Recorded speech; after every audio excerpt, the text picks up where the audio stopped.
Welcome back to Goan sea. അങ്ങനെ finally നമ്മൾ ഗോവ എത്തി. മഡ്ഗാവിൽ ഇറങ്ങേണ്ട നമ്മൾ തിവിമിലാണ് ഇറങ്ങിയിട്ടുണ്ടായിരുന്നത്. കാരണം വേറെ ഒന്നുമല്ല, തിവിമിലാവുമ്പോൾ 5:13 അറൗണ്ട് ആയിട്ടായിരുന്നു നമ്മൾ എത്തിയിരുന്നത്. അതാവുമ്പോൾ നമുക്ക് നേരെ ബൈക്ക് റെന്റ് എടുത്തിട്ട് യാത്ര സ്റ്റാർട്ട് ചെയ്യാം. അറൗണ്ട് 7 o'clock ആകുമ്പോഴാണ് റെന്റൽസ് ഒക്കെ അവൈലബിൾ ആയി. റെയിൽവേ സ്റ്റേഷന് പുറത്തിറങ്ങി നമ്മളെ കുറച്ച് പേര് അപ്രോച്ച് ചെയ്തെങ്കിലും അവരെ വകവയ്ക്കാതെ നമ്മൾ മുന്നോട്ട് പോയി.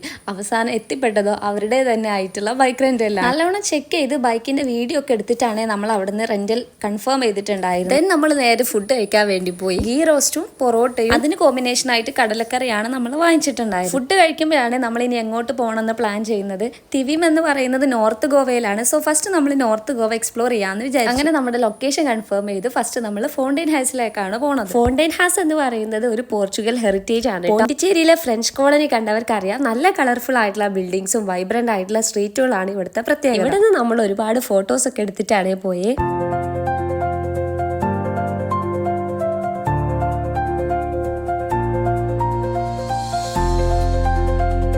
മഴക്കാലാണെങ്കിൽ ചൂടിനൊട്ടും കുറവില്ലാത്തതുകൊണ്ട് നമ്മൾ നേരെ ഒരു കരിക്കും കുടിച്ചിട്ട് നമ്മൾ തിരിച്ച് റൂമിലോട്ട് തന്നെ പോയി.